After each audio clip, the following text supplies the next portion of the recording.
So you have a patchy beard, or perhaps you just have a beard that's simply starting to become translucent and thin as you grow it out a little bit more on the longer side. Perhaps you're even getting close to terminal length, as I am. If so, then you'll likely realize that if you do one thing wrong at that beard length within your styling routine, then the result of that styling will be downgraded from this to this. Oh God. In today's in-depth and thorough guide, I will tell you all of the things you need to avoid to evade this terrible two-dimensional, patchy, translucent beard shape, and I'll also take you through the entire routine step by step, and hopefully I'll explain it in the best way possible. Timestamps down below in the pinned comments so you can skip to whatever point of the video you want to see and or hear. Let's get into it. Hi. And as your image consultant and shield brother Veselka from Urban Hazard Image Consulting, where we show you how to make a full style transformation in 3 steps. Step 1, learn to fill out your patchy beard. Step 2, learn to grow out and style your newly ascended beard. And then step 3, learn to complement your beard with bold, intentional outfits and embody the Urban Hazard style. If this interests you in any way, if you want to transform your style, please subscribe, press that bell. Let's get right into it. Thank you so much. So again, you can go to the pinned comment, go to the timestamps if you want to skip this little bit of information in the beginning here that I think is important to give you guys. You can skip right to the styling, and I'll probably, touch on some of these pieces there anyway, so you can do that if you want. But essentially what I think is the cause of, premature translucency, well, there's 2 causes. Not styling your beard at all, and then the other one, of course, is overstyling your beard. Well, not even overstyling. That's not what I would call it. What I would essentially call it is going a little bit too dicks out with your styling and using the wrong maneuvers. In other words, what you have to do when you're growing out your beard is you have to realize what styling maneuvers are no longer working for you in your current state of growth, and whether, your growth is being supported by neck growth or not. I have pretty weak neck growth. Some guys have neck growth all the way down to here. Oh man, they are blessed. I don't have that. So my beard is getting past the point where it's being supported. So the last thing that I want to do is do an abrasive maneuver like blow drying my beard upwards. It's a great maneuver, guys, don't get me wrong, but only when your neck growth can support it. Right now, that is the worst thing I could possibly do, especially considering that I am doing a beard, and these hairs are way too long. When if these hairs on my cheeks and stuff like that were shorter, then I'd be able to blow dry them upwards and they'd be fine. But because they're long, they get way too straight, and then they sit really, really, really flat, and then they're long, so then they become sparse, and then it just accentuates the cheeks. So if that's you, if you're in a similar situation, then blow drying upwards, not a good idea. I'm gonna go take a shower right now. We'll get right into the styling routine. Hopefully it'll be useful to you. Bada boom, we are out of the shower, boys. All right, so first off, I like to get myself a wide tooth comb. And this routine doesn't really take a whole lot of time to do. It's actually a pretty quick routine. In fact, usually the longer your beard is, the quicker it is to style for the most part, if you do it right. So now your beard is probably like sopping wet, so what you want to do is you want to dry it out just a little bit, and general rule, the longer your beard is, the more you should dry it. When it's a lot shorter, it really just takes a couple of dabs, and then you could style your beard. Personally, when it's a little longer, I like to go a little harder on that. And then you want to, apply some beard oil. Save your beard from the blow dryer.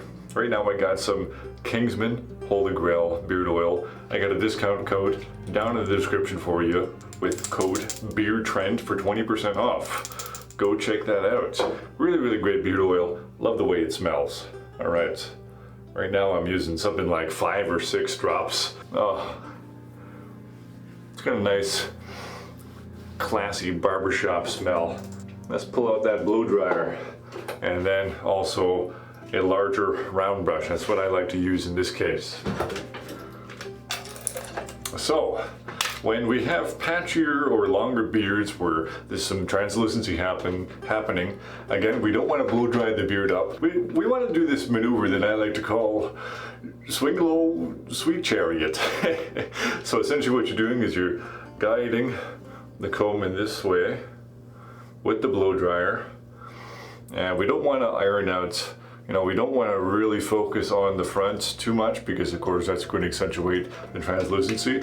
We just kind of want to guide it along here and stop right there.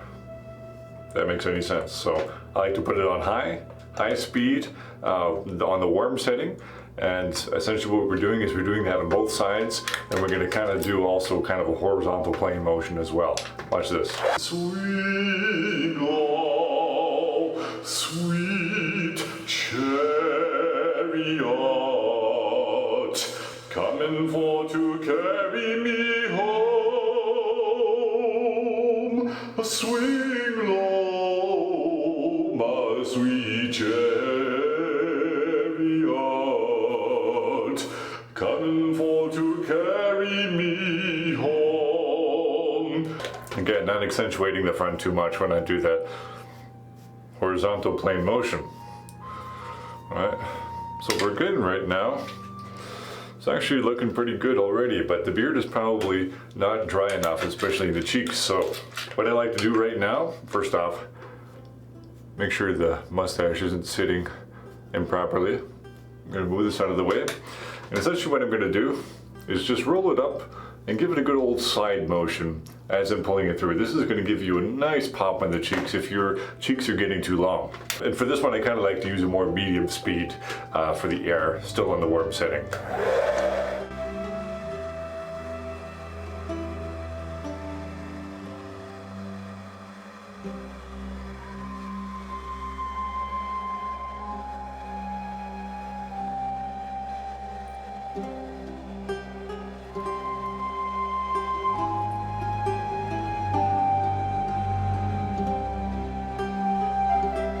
So now, what I like to do is do what you've been doing with the roll-up motion, the roll-up and pull motion, but then do it in a cold blast. So that's going to set it all in place.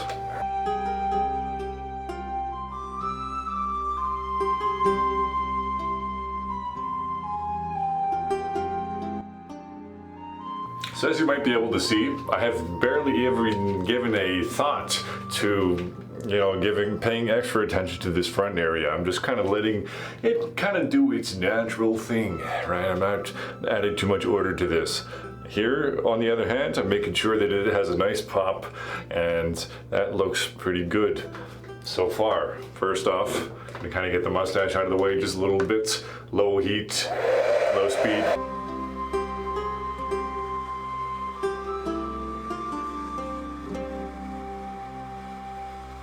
Alright, so then I just like to kind of give it a little bit of a comb through. So take your roller brush, or your round brush rather. I always say freaking roller brush. It looks like a hair roller, okay? I tend to find that if you get your beard in the perfect shape before, within the first 30 minutes or so after your first styling, then it's very likely that that shape will carry over, right? But if in the first 10-15 minutes of you styling, let's say you go outside, you get exposed to humidity, then your beard styling is probably going to be messed up. But that first 30 minutes to an hour, I find, if you just get that shape just right, you just sit down, you relax, you don't do a whole lot, then that gets locked the hell in my experience, of course. There's definitely still some curls in the corner, but that to me seems like a much more natural shape, as opposed to, when it's all pulled out. And to lock that all in place, I got myself some Holy Grail mustache wax from KINGSMEN. Again, same discount code down in the description there. I love this mustache wax, I really, really do. Alright, and with this mustache wax, that's all it really takes. Work it through the fingers. Doesn't take a lot.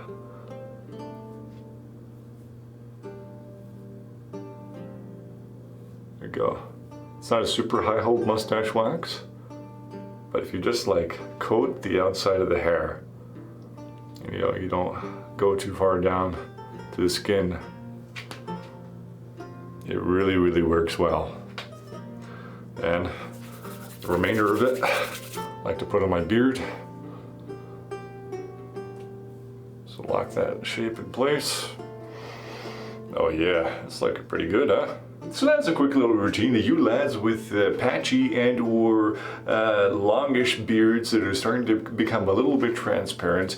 The whole swing low, sweet chariot method, swing low, sweet chariot, just gets everything right in the front. You keep the front natural, so then it does what it needs to do. It adds a little bit of that natural type of curl to the front, which it can be quite appealing sometimes.